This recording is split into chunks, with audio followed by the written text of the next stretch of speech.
Hello friend, welcome to my channel geography institute. আমি সাগরিকা। আজ তোমাদের জন্য আবারও নিয়ে চলে এসেছি ফার্স্ট সেমিস্টার প্র্যাকটিক্যালে একটা খুব ইম্পর্টেন্ট টপিক। তোমরা সবাই মিলে আমাকে বলছিলে যে ডেলিনেশন অফ ড্রেনেজ প্যাটার্ন বা ড্রেনেজ যে বেসিন হয় সেটা কীভাবে টোপোশিট থেকে ট্রেস করতে হয় বা কী করে তোমরা আইডেন্টিফাই করবে যে কোনটা ড্রেনেজ বেসিন, সেটা নিয়েই আজকে চলে এসেছি ডিসকাস করতে এবং হাতে করে দেখিয়ে দেবো তোমাদের কীভাবে ড্রেনেজ বেসিন ট্রেস করতে হয় টোপোশিট থেকে।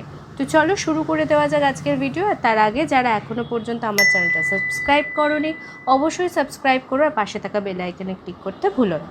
তো চলো দেখে নেওয়া যাক। দেখো, আমি এখানে টোপোশিট নিয়েছি 73J/6। এটা হচ্ছে বিহার আর ওয়েস্ট বেঙ্গলের মিডল পার্টে, যেখান দিয়ে চলে গেছে অবভিয়াসলি সুবর্ণরেখা নদী এবং তারই বিভিন্ন ট্রিবিউটারির ওপর বেস করে আমরা আজকে করব আমাদের ড্রেনেজ প্যাটার্নের ট্রেস। কীভাবে করতে হয় বা ড্রেনেজ বেসিন কীভাবে আইডেন্টিফাই করতে হয় চলো এবার দেখে নেওয়া যাক। দেখো, ড্রয়িং শুরু করার আগে তোমাদের জেনে নেওয়া উচিত হোয়াট ইজ ড্রেনেজ বেসিন। আমাদের জানতে হবে যে ড্রেনেজ বেসিনটা কী। The ground surface which supplied rain or melt water to a particular stream and its tributaries which drain the area is called drainage basin। মানে যে কোনো ধরনের ওয়াটার বডি, সেটা হতে পারে রেন ওয়াটার, হতে পারে তোমাদের ধরো বরফ গলা জল, মানে যেটাকে মেল্ট ওয়াটার বলছে। তো এই ধরনের যে কোনো জল যখন তোমাদের পার্শ্ববর্তী এলাকা দিয়ে বয়ে এসে একটা নির্দিষ্ট এলাকায় মেন শাখা ও তার পাশাপাশি ট্রিবিউটারিজ, মানে সেই প্রধান শাখার শাখা প্রশাখা যেগুলো রয়েছে, সেটা উপনদী হতে পারে, শাখা নদী হতে পারে, যে নির্দিষ্ট এলাকার ওপর দিয়ে প্রবাহিত হয়ে যায় এবং পুরো এলাকাটা সেই নদীরই শাখা প্রশাখা বিস্তার লাভ করে অবস্থান করে, সেটাকেই বলবো আমরা সেই নির্দিষ্ট নদীর ড্রেনেজ বেসিন, যেটা আমরা এখন টোপোশিটে করব। এবং করলে তোমরা বুঝতে পারবে যে কোন এরিয়াটাকে আমরা ড্রেনেজ বেসিন বলবো এবং কেনই বা সেটা সেই নির্দিষ্ট নদীর ড্রেনেজ বেসিন। চলো দেখো, এখানে আমরা যেটাই চলে এসেছি সেটা হচ্ছে আমাদের গ্রিড নাম্বার হচ্ছে এটা C3। ঠিক আছে, C3 গ্রিডের এইখান দিয়ে দেখতে পাচ্ছ এই যে রিভারটা গেছে, এটা হচ্ছে সুবর্ণরেখা, মানে মেন রিভার। এবার এর থেকে বিভিন্ন ট্রিবিউটারি বেরিয়েছে, তোমরা দেখতেই পাচ্ছ অনেকগুলো ট্রিবিউটারি এখানে বেরিয়েছে। তো তার মধ্যে থেকে আমরা মেনলি যেটাকে ট্রেস করব, সব কটা ট্রিবিউটারি করার কোনো প্রয়োজন নেই, যে কোনো একটাকে আমরা ড্রেনেজ বেসিন হিসেবে আইডেন্টিফাই করব এবং সেটারই আমরা ড্রেনেজ বেসিনটাকে পুরোটাকে দেখাবো। ঠিক আছে, তো চলো দেখে নেওয়া যাক। এখানে এই যে নদীটা দেখছো, দেখো এখানে লেখা রয়েছে, এই যে আমরা ট্রেসিং পেপার নিয়ে নিয়েছি, দেখতেই পাচ্ছ এই যে এখানে একটা নদী রয়েছে, ভাড়াডুবা বলে একটা ট্রিবিউটারি বেরিয়েছে কার থেকে না, এই সুবর্ণরেখা থেকে। এর দেখো অনেকটা এরিয়া বিস্তার করে এ চলে গেছে। তো এর ক্ষেত্রে যদি আমরা এই রিভারটা নিই তাহলে খুব সুন্দরভাবে বেসিনটা আসবে। তো চলো রিভারটা আগে ট্রেস করে নেওয়া যাক।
তো দেখো এখানে আমাদের এই যে পুরো রিভারটা, এর যে ট্রিবিউটারিটা আমরা করলাম, সেই ট্রিবিউটারি রিভার পোর্শনটা আমাদের ট্রেস করা হয়ে গেছে।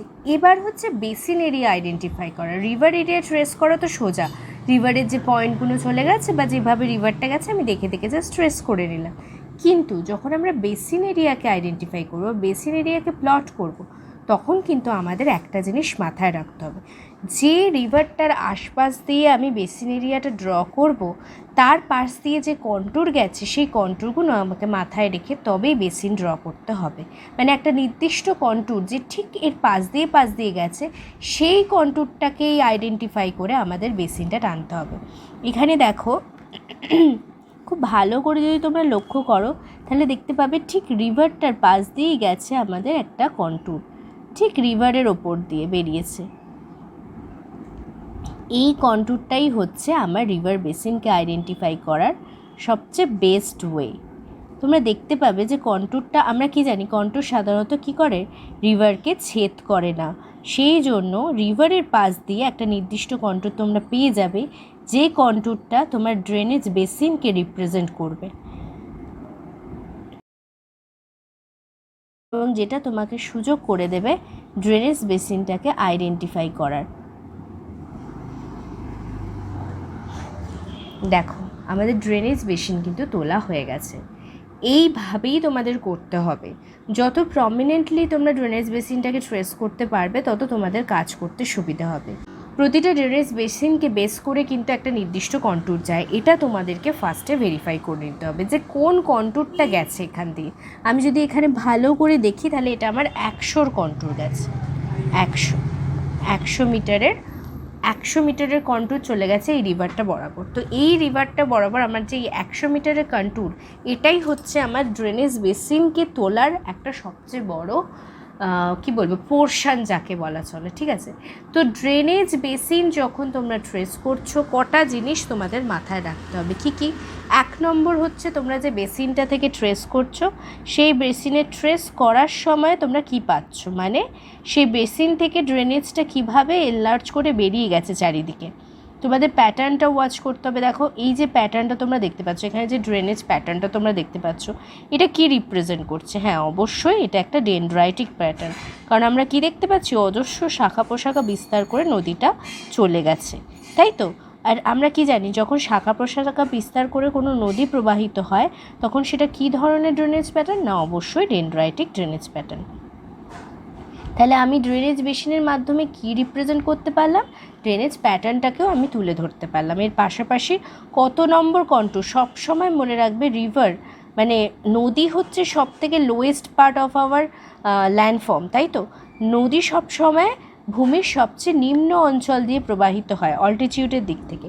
তার মানে কি হচ্ছে, এই যে নদীটা আমাদের প্রবাহিত হয়েছে, সে কি সবচেয়ে নিচু জায়গা দিয়ে প্রবাহিত হবে? তাহলে তার পাশে যে সমস্ত আমার নদীগুলো থাকবে, মানে পার্শ্ববর্তী এলাকার নদীগুলো সবাই কিন্তু কি করবে, নিম্নবর্তী অঞ্চল দিয়ে যাবে। তার ফলে কি হবে, আমি যে কন্ট্যুরটাকে ড্রেনের বেসিনের কন্ট্যুর হিসাবে ধরবো, সেই কন্ট্যুরটা কি করবে না, অবশ্যই সেই কন্ট্যুরটা কিন্তু প্রবাহিত হবে সবচেয়ে কম উচ্চতা নিয়ে।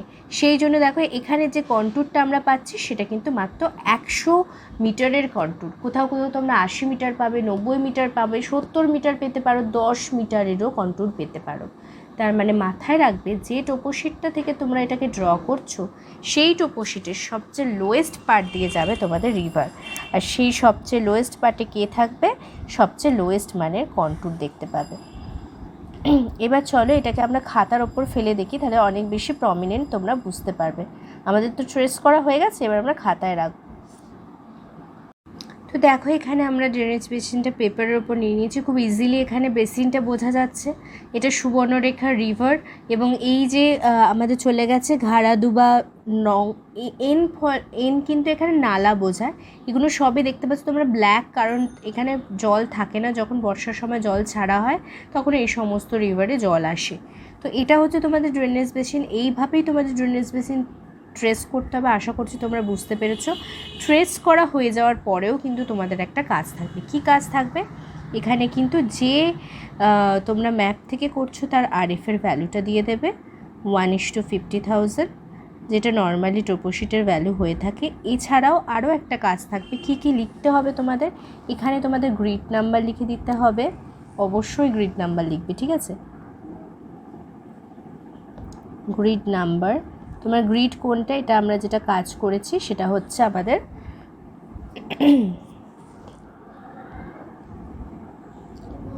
C3 grid. C3 গ্রিডের ওপর কাজ করেছি। এছাড়া কি আমাদের ম্যাপ নাম্বার লিখে দিতে হবে।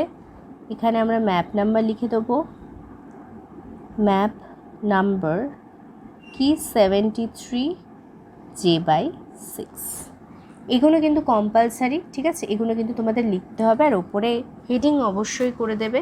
হেডিংয়ে কি যাবে, ড্রেনেজ বেসিন।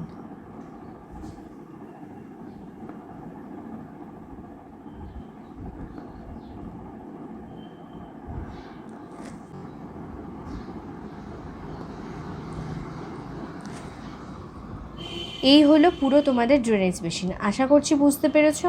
আর কোনো অসুবিধা নেই। কিভাবে ড্রেনেজ বেসিন ট্রেস করতে হয় আমি শিখিয়ে দিলাম। অবশ্যই কন্ট্যুরটাকে কিন্তু খেয়াল রাখবে। আর যখন ট্রেস করা হয়ে যাবে তখন কিন্তু কন্ট্যুরের ভ্যালুটা লিখে দিতে ভুলো না। এইভাবে তোমাদের ড্রেনেজ বেসিন ট্রেস করতে হবে। আশা করছি তোমাদের আর কোনো ডাউট নেই। আর কোনো বিষয়ে যদি তোমাদের কোয়ারি থাকে অবশ্যই আমাকে কমেন্ট করে জানিও। ভিডিওটা ভালো লাগলে লাইক শেয়ার কমেন্ট করতে ভুলো না। নেক্সট ভিডিওতে আবার তোমাদের সাথে দেখা হবে। ততক্ষণের জন্য সবাই ভালো থেকো। বাই।